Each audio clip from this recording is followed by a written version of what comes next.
この話は実在の人物を元にしていますが、一部に解釈や表現を含みます。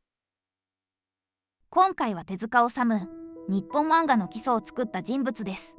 だがその裏には異常な執筆量と執着があります。休まず描き続けた人生が特徴です。その狂気に近い情熱をたどっていきます。その人は止まることを知らなかった。眠るよりも描いていた。ペンを置く理由がなかった。描きたいものが常に頭の中にあふれていた。手塚治虫、日本の漫画を変えたと言われる人物。だがその本質は少し違う。描かずにはいられない人間だった。幼い頃から絵を描く。ただの遊びではない。時間を忘れる。気づけば周囲が止めるほど描き続ける。この時点でズレがある。普通は飽きる。だが彼は飽きない。むしろ深くなる。描けば描くほど次が浮かぶ。この連鎖が止まらない。大阪で育つ。戦争の時代を経験する。命の重さを知る。それが後の作品に影響するとされる。ただ楽しいだけではない。生とし。そのテーマが早い段階で入り込む。ここが特徴だった。医学の道にも進む。大阪大学で医学を学ぶ。医師免許を取得する。だが医者にはならない。描く方を選ぶ。ここが最初の大きな分岐だった。安定か情熱か。彼は迷いながらも後者を選ぶ。理由は単純だった。描きたいからだ。この選び方が全てを決める。そして漫画の世界に入る。当時の漫画はまだ軽い娯楽だった。子供向けの読み物。だが彼は変える。物語を入れる。感情を入れる。映像のように見せる。小回りを変える。視線を誘導する。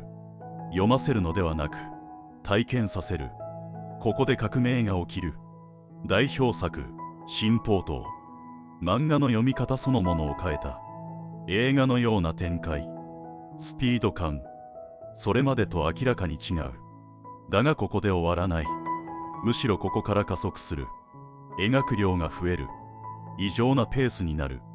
同時に複数連載。休まない。寝ない。それでも描く。周囲が止めても描く。ここに狂気がある。普通は体が先に限界を迎える。だが彼は続ける。なぜか。理由は変わらない。描きたいからだ。作品も変わっていく。鉄腕アトム。ロボットと人間の関係。単なる子供向けではない。社会のテーマを入れる。さらに火の鳥、生とし、永遠。哲学的な内容。漫画の枠を超えていく。ここでまたずれる。娯楽では終わらせない。表現として使う。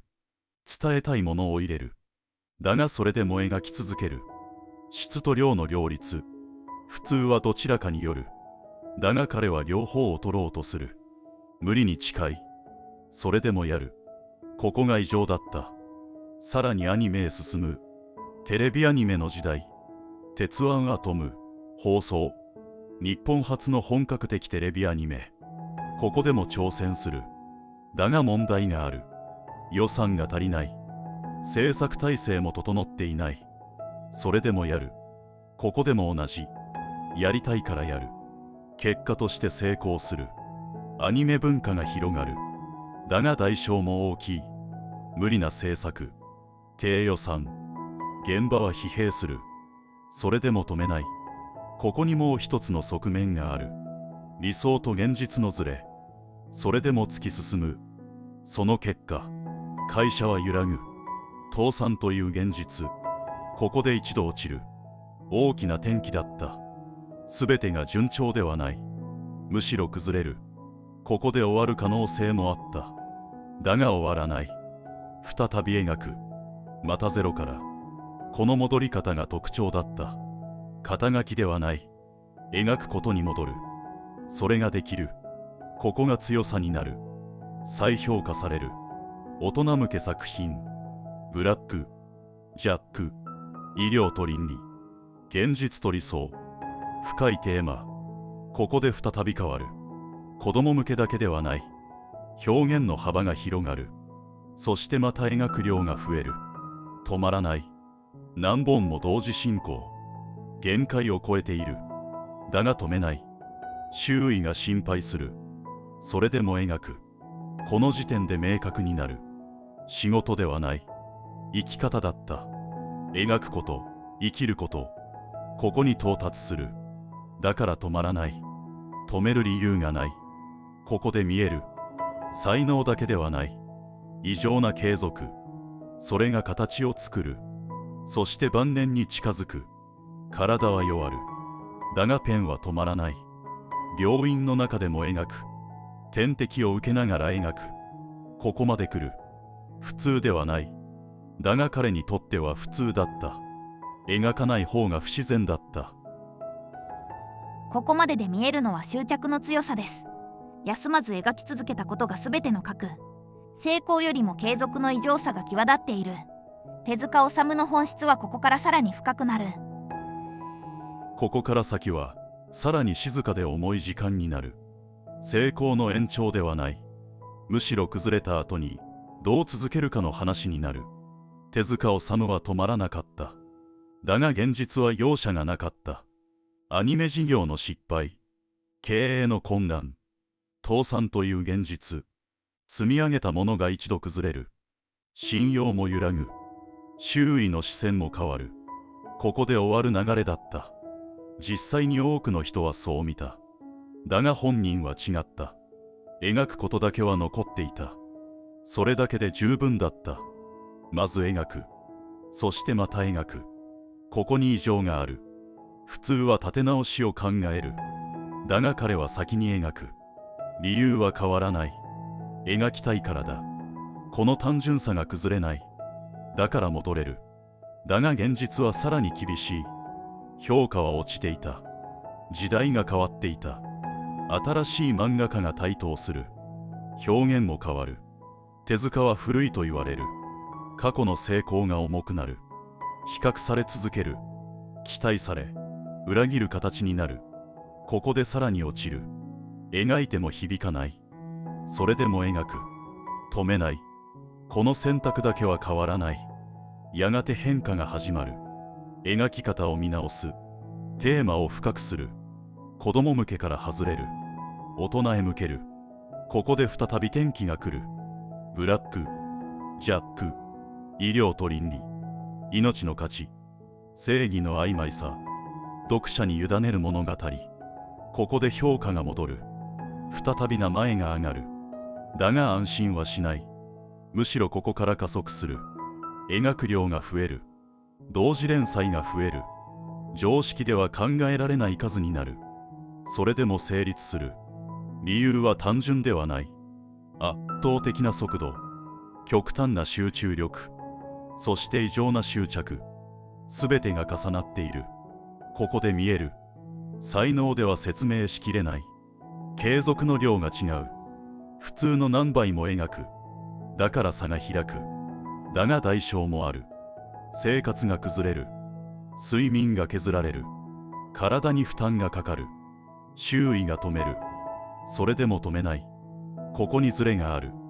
普通の感覚では測れない。描くことが最優先になる。ここで一度完全に積む瞬間が来る。時間が足りない。仕事は増え続ける。体は限界に近づく。それでも描く。引けば守れる。だが引かない。描く側を選ぶ。この選択が固定される。もう戻らない。描き続ける人生になる。ここからさらに深くなる。作品の中に感情が沈む。明るさだけではない。暗さも増える。人間の弱さを描く。理想だけでは終わらせない。ここに変化がある。成功者ではなくなる。表現者になる。そして火の鳥、生とし、永遠。人間とは何か。答えは出ない。だが描く。途中でも描く。終わらなくても描く。完成より継続。ここに価値を置いていた。またアニメにも関わる。だがやり方は変わる。無理はしない。方向を調整する。同じ失敗を繰り返さない。ここに成長がある。だが本質は変わらない。描くこと、それが中心にある。周囲との摩擦も増える。若い作家との距離、世代の違い、批判も受ける。それでも描く。評価に依存しない。自分の基準で動く。ここが最後まで残る。やがて晩年に入る。体は明らかに弱る。疲労は蓄積する。それでもペンは止まらない。病院でも描く。点滴を受けながら描く。周囲は止める。だが止めない。理由は変わらない。描きたいからだ。ここまで来る。仕事ではない。義務でもない。生き方そのものになる。描くこと、存在。この状態に入る。だから止まらない。止める意味がない。ここで一つの事実がある。最後まで描いていた。終わる直前まで描いていた。未完成の作品。それでもペンは動いていた。ここに全てがある。完成ではない。続けること。それが本質だった。ここからさらに静かに深くなる。時間は確実に減っていく。だが焦りは見せない。描くことに集中する。一つ一つを削る。完璧ではない。だが止めない。その選択が続く。ここで改めて見える。少年の頃から変わらないもの。描く衝動。それが全てを動かしていた。環境ではない。才能だけでもない。内側の衝動。それが核だった。また彼は人を強く否定しない。だが自分は曲げない。その距離感が独特だった。迎合しない。だが対立もしすぎない。ただ描く。ここに戻る。それが安定になる。やがて終わりが近づく。だが変わらない。最後まで描く。ペンを持ち続ける。ここで全てが重なる。少年の執着。青年の挑戦。崩壊と再生。そして継続。全てが一つになる。それが手塚治虫だった。派手ではない。だが強い。静かな狂気。それが最後まで残る。ここからさらに余韻が続く。描くことは終わらない。作品は残る。読まれ続ける。そこに時間が宿る。人は去る。だが表現は残る。ここに違いがある。生き方が作品になる。だから消えない。ここで静かに振り返る。少年は描き続け、青年は世界を変え、大人になっても止まらなかった。その連続、一度も途切れない流れ。そこに本質がある。成功ではない。継続。それが全てを形にした。また彼の人生は、綺麗ではない。失敗、倒産、批判、全て通る。だが止まらない。この一点が違う。条件ではない。選び方。それが結果を変える。手塚治虫は選び続けた。描くことを選び続けた。それだけだった。だがそれが全てだった。夜に聞くには少し重い。だが静かに残る。派手ではない。だが消えない。ペンの音のように残る。ここでさらに静かに落ちていく。強く主張しない。だが確実に残る。それがこの人生だった。壊れても描き続けたことが全てでした。評価よりも描くことを選び続けた。成功ではなく継続が核にある。静かな狂気が最後まで消えなかった。人生をかけ描き続けた一人の姿です。また次回のお話で。